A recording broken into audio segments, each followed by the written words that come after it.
और बाहुबली कौन कहता था, कहाँ लिखा है कि बाहुबली कहा जाता था। कहने के लिए तो बहुत कुछ करेंगे। आप समाज के जब होंगे ना तो एक से एक बातें खुलेगा। लेकिन मैंने जब उनके बारे में पढ़ा तो मैं इतना ही जानता हूँ कि शहाबुद्दीन साहब का हमको आत्मबल चाहिए, क्योंकि अपने मालिक के लिए नौकर से लड़ना वैसा ही सेवक चाहिए।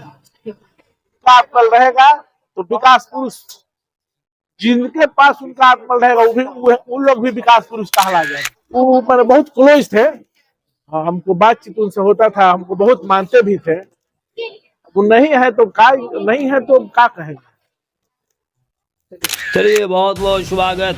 अभी महाराजगंज में टीम वाली मौजूद है और वीआईपी पार्टी के राष्ट्रीय सचिव नीतीश द्विवेदी के बनने पर ये देखिए आज महाराजगंज में इनका फिर से एक बार भव्य स्वागत महाराजगंज की जनता कर रही है। महाराजगंज में आज ओसिहर चौक पर नीतीश द्विवेदी का भव्य स्वागत वीआईपी पार्टी के राष्ट्रीय सचिव बनने के बाद महाराजगंज में विशाल काफिला देखने को मिला। नीतीश द्विवेदी के स्वागत में मुकेश सहनी नीतीश द्विवेदी को बड़ी एक जिम्मेदारी दे चुके हैं और इस जिम्मेदारी को किस प्रकार से नीतीश द्विवेदी जी निभाते हैं ये तस्वीरें देखकर आप साफ तौर से समझ गए होंगे कि नीतीश द्विवेदी के चाहने वालों कितने हैं। नीतीश द्विवेदी युवा है, नौजवान है, वही जोश जुनून है और यही जोश जुनून के कारवां में देख सकते हैं, काफिला देख सकते हैं, एक भीड़ है। ऐसा लग रहा है कि मानो कि अभी चुनाव हो रहा है, लेकिन ये चुनाव का कोई दृश्य नहीं है। ये जो दृश्य देख रहे हैं आप चुनावी दृश्य नहीं है, ये कोई सभा नहीं है, राजनीतिक मंच नहीं है, बल्कि ये नीतीश द्विवेदी आज राजधानी से अपने गांव महाराजगंज आ रहे थे। उसी दौरान महाराजगंज ही मुख्यालय में इनका भव्य स्वागत किया गया। स्वागत के बाद से सभी समर्थकों ने जमकर नारेबाजी की और महाराजगंज को बदलने का, यहाँ के विकास का बात कहे। लेकिन यही हमारी टीम से बात हुई तो क्या कुछ कहते हैं नीतीश द्विवेदी जी, क्योंकि नीतीश द्विवेदी जी महाराजगंज से निकलकर सीधे अपने गांव कोथुआ सारंग पहुंचे और कोथुआ सारंग पहुंचने के बाद से ये तस्वीर भी आपको हम दिखाएंगे कोथुआ सारंगपुर की, जहां पे एक सभा रखा गया था। नीतीश द्विवेदी जी का देखिए स्वागत, मंदिर में नमन किए, पूजा अर्चना किए, उसके बाद से अपने गांव के लिए निकलेंगे यहीं से ओसिहर चौक से। तस्वीरें देखिए, पूरे यंग हैं, नौजवान हैं, जोश जुनून उमंग पूरा है और नीतीश द्विवेदी जी के पास किसी प्रकार की ना कोई भेदभाव है, न जाति ना धर्म, किसी प्रकार की नहीं है। हर समाज के लोग ये तस्वीरें साफ तौर से जाहिर कर रही है। ये जो नौजवान देख रहे हैं और जैसे कि आप जानते भी हैं कि जिधर जवानी चलती है उधर ही देश चलता है,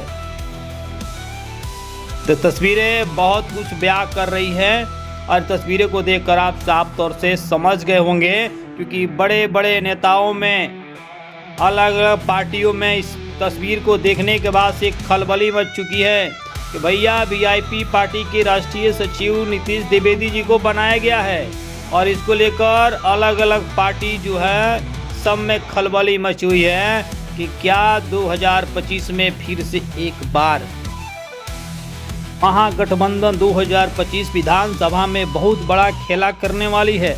ये तस्वीरें बहुत कुछ बयां कर रही है। लेकिन सीधे तौर पे हम बात करेंगे नीतीश द्विवेदी जी से, जो वीआईपी पार्टी के राष्ट्रीय सचिव बने हैं और राष्ट्रीय सचिव बनने के बाद से अपने गांव, पैतृक गांव कोथुआ सारंगपुर पहुंचे हुए हैं। हम सीधे तौर से बात कर लेते हैं। देखिए, सबसे पहले तो मैं बता दूं कि हमारे वीआईपी पार्टी के संरक्षक आदरणीय मुकेश सहनी जी ने अगर हमको इस मुकाम पे लाके अगर ये पोस्ट हमको दिया है, मैं अच्छे ढंग से इसका निर्वहन करूंगा और उनके साथ कदम से कदम मिला के चलूंगा। और सिवान, छपरा, गोपालगंज में विशेष करके जो कि हमारा धरती है, इसमें युवाओं को राजनीतिक में लाऊंगा और वीआईपी पूरा घर घर वीआईपी बोले। दो जिम्मेदारियां आपको दी हुई हैं। क्या लगता है कि एक तरफ पंचायत परिषद। परिषद का जो है अध्यक्ष है जी जी दूसरी तरफ किसान जी जी। देखिए, अपना जो देश है गांव और पंचायतों का देश है, और मैं पंचायतों का युवा का अध्यक्ष हूँ। और आज से कुछ दिन पहले मैं राजनीतिक पार्टी ज्वाइन किया वीआईपी, और वीआईपी को बिहार में हमको मजबूत करना है। और खास करके देखिए, भारत देश किसे कहते हैं? हम सभी युवाओं को कहते हैं। तो हमारा बस यही काम रहेगा कि जितना भी युवाओं है, क्योंकि देश को नेतृत्व नेता करता है, और कोई बाप अपने बेटा को नहीं बोलता है कि बेटा तुम नेता बनो। तो हमको आगे सबसे पहले युवाओं को सिवान, छपरा, गोपालगंज नेता बनाना। क्षेत्र के जनता के लिए क्या सोचे आगे क्या करेगा? देखिए, क्षेत्र के जनता क्या है, देखिए क्षेत्र के जनता हमारे देवतुल्य जनता है, और मैं उनके लिए, देखिए मैं शासन करने नहीं आया हूँ, मैं सिर्फ सेवा करने आया हूँ। और सेवा मरते दम तक करें, यही मेरा जीवन का लक्ष्य है, सेवा करना।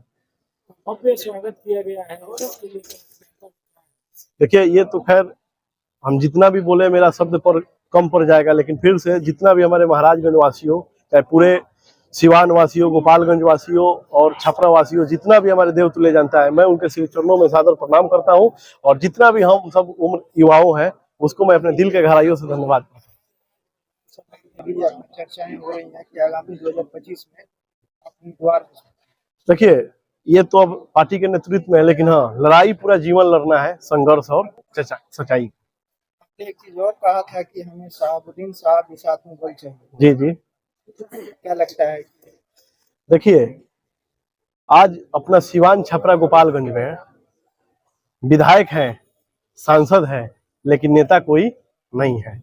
नेता थे डॉक्टर राजेंद्र बाबू, डॉक्टर मोहम्मद शहाबुद्दीन साहब और लोकनायक जयप्रकाश नारायण जी। ये तीन लोग ऐसे आदमी थे ना कि सिवान में पैर मारते थे ना तो पटना और दिल्ली हिल जाता था। और तीनों लोग का देखिए अलग अलग सब सिस्टम है। शहाबुद्दीन साहब को बाहुबली कहा जाता था, क्या नीतीश द्विवेदी जी बाहुबली बनेंगे? देखिए, सबसे पहले तो आपको मैं बता दूं कि कभी भी इंसान का पॉजिटिव लिया जाता है, और बाहुबली कौन कहता था, कहाँ लिखा है कि बाहुबली कहा जाता था? कहने के लिए तो बहुत कुछ करेंगे। आप समाज के जब होंगे ना तो एक से एक बातें खुलेगा। लेकिन मैंने जब उनके बारे में पढ़ा तो मैं इतना ही जानता हूँ कि शहाबुद्दीन साहब का हमको आत्मबल चाहिए, क्योंकि अपने मालिक के लिए नौकर से लड़ना, वैसा ही सेवक होना चाहिए। का फीस देखिए, उस समय तो हम उतना नहीं जानते हैं, लेकिन हाँ सुने जरूर है, जैसे आप बता रहे हैं। और देखिए, एक तरफ होना चाहिए कि अपने समाज में हर एक कैटेगरी के लोग हैं। कोई फॉर्च्यूनर रखा है, कोई जीप रखा है, कोई बाइक रखा है। उसी प्रकार के, चाहे हम भी यही सोचेंगे, चाहे सरकार भी सोचती है, उसी प्रकार के जितने भी गरीब लोग हैं, चाहे अमीर, उसी कैटेगरी के भी अस्पताल होना चाहिए, और जो उचित दाम हो यही लेना चाहिए। बस मेरा यही कहना है। महाराजगंज की समस्या क्या है, उसको लेकर आपने क्या? देखिए, मैं तो घिसी पीटी भाषण नहीं देता हूँ। 70 साल से आप सुनते आ रहे हैं, गरीबी हटाओ, भुखमरी हटाओ, शिक्षा लाओ, और 70 साल से ऊपर हो गया देश के आजाद हुए हुए। मैं बस इतना ही कहूंगा कि जब युवा नेतृत्व करेगा, युवा नेता बनेगा, तो जिस तरह घायल का गति घायल, जो व्यक्ति घायल होता है उसी को पता है कि दर्द कितना है। डॉक्टर के पास जाइएगा तो सुई लगा देगा, उसी तरह एक युवा की गति एक युवा ही करेगा। तो हमको पहले युवाओं को नेता बनाना है। जब युवा नेता बनेगा तो फिर अपने क्षेत्र को नेतृत्व करेगा, और जब क्षेत्र को नेतृत्व करेगा तो ऐसे ही अपने महाराज बना के जाए। और बाकी तो जो काम होता है वो तो करना ही है, वो तो सब लोग करते हैं, हम भी करेंगे। जी, मेरा बस देखिए कहना यही है।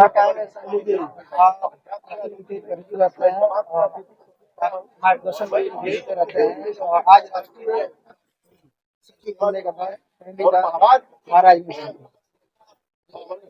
हम तो कहेंगे कि जिस भरोसा और विश्वास के साथ ही वीआईपी पार्टी के सचिव बने हैं, वीआईपी पार्टी में शामिल हुए हैं, इस भरोसा और विश्वास के साथ महाराजगंज तमाम जनता के साथ ईमानदारी से उतरे, महाराजगंज की सभी जनता का सुने, महाराजगंज का अपना विकास हर एक पल सोचे, और पद पावर आने पर करके दिखाएं।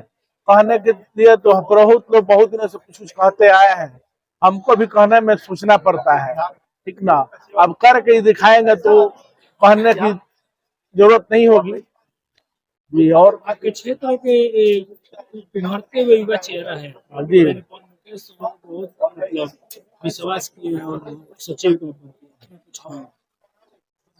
ये बहुत ही ईमानदार लड़के हैं और इनका बातचीत का जो सिस्टम है ना और व्यवहार का जो सिस्टम है ना, इसी व्यवहार में सब लोग जुट गए हैं। पार्टी और नेता से नहीं जुटे हैं, इनका अपना व्यक्तिगत व्यवहार है। तो मुकेश सहनी जी के भी बहुत मानते हैं, नितिन कुमार गडकरी जी भी बहुत ज्यादा इनको मानते हैं कि इनका अपना व्यक्तिगत एक क्या कहे गॉड गिफ्टेड चीज है। आपसे भी जिस दिन 2-4 मिनट बात करेंगे ना तो आप भी इनके साथ जुट जाइएगा, ये इनमें है। उन्होंने एक चीज कहा कि हमें मरहूम डॉक्टर मोहम्मद शहाबुद्दीन साहब जैसा आत्मबल चाहिए काम करने। जी जी, इसलिए क्या ये तो सही बात है कि शहाबुद्दीन साहब नेता नहीं थे, वो एक क्या कहें हम सिवान के विकास पुरुष थे। ना वो हिंदू थे ना मुसलमान थे। हम उनसे कुछ दिन व्यक्तिगत जुड़े टाइम में ही बेचारे चले गए। वो एक मर्द विकास पुरुष थे, उनको जाति मजहब से कोई विशेष हमारे मन समझने में मतलब नहीं था। वो एक बहुत अच्छे नेता थे, बहुत अच्छा विकास करने वाले थे, बहुत अच्छे इंसान थे। तो उनका तो आत्मबल चाहिए, आत्मबल रहेगा तो विकास पुरुष जिनके पास उनका आत्मबल रहेगा उन लोग भी विकास पुरुष कहला जाएंगे। आपके आंखों में आंसू भावुक हो गए हैं उनके नाम लेते हुए क्या? वो पर बहुत क्लोज थे। हाँ, हमको बातचीत उनसे होता था, हमको बहुत मानते भी थे। वो नहीं है तो क्या कहेंगे।